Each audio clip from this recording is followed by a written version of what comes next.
Hello दोस्तों, ये Infinix smart 6 plus mobile है। अगर आपके पास इन्फिनिक्स स्मार्ट प्लस मोबाइल है तो अगर आपको पिन पैटर्न पासवर्ड या तो कुछ भी लॉक लग चुका है तो आप किस तरह रिमूव करेंगे, आज का इस वीडियो में आपको बताने वाला हूँ।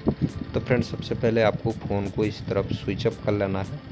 आप जैसे ही स्विच ऑफ कर लेंगे फ़ोन को स्विच ऑफ करने के बाद आप यहाँ पे देख सकते हैं इसका बैक के तरफ इसका मॉडल नंबर। तो जैसे ही फ़ोन को स्विच ऑफ करेंगे आपको ये पावर वाला बटन और वॉल्यूम जो ऊपर वाला बटन, तो आपको दोनों एक साथ दबा के रखना है, पावर वाला बटन और वॉल्यूम बटन।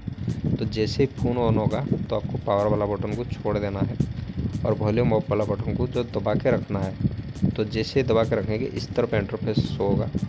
तो इस तरफ इंटरफेस शो होने के बाद आपको क्या करना है, आपको पावर वाला बटन जो है आपको दबा के रखना है और वही वॉल्यूम जो ऊपर वाला बटन उसको एक बार दबा के छोड़ देना है। तो आपको सबसे पहले पावर वाला बटन को दबा के रखना है, वॉल्यूम ऊपर वाला बटन को दबा के छोड़ देना है एक बार। तो इस तरफ रिकवरी मेनू खोल के आएगा। तो आपको वॉल्यूम के डाउन के मदद से आना है फैक्ट्री रीसेट पे।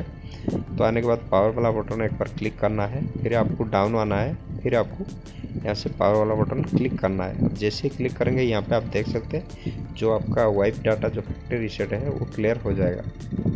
होने के बाद आपको रिबूट नाउ पे आएगा। तो आपको फिर से पावर वाला बटन आपको एक बार दबा देना है। अब जैसे ही दबाएंगे फ़ोन क्या होगा, रीबूट होगा, मतलब हार्ड रीसेट होने के बाद रीस्टार्ट होगा फ़ोन जो आपका। तो आपका जितना भी डाटा, फ़ोटो, इमेज सारा डिलीट हो जाएगा और आपका साथ में लॉक भी अनलॉक हो जाएगा। तो यहाँ से इस तरफ आपको करने के लिए आपको बैटरी जो है आपका फ़ोन में 50% से ज़्यादा चार्ज रखिए, उसके बाद ये हार्ड रीसेट कीजिए प्रोसेस। या तो आपका बैटरी अगर चार्ज कम होगा तो यहाँ पे क्या होगा, आपका हैंग ऑन लोगो में अटक जाएगा फ़ोन।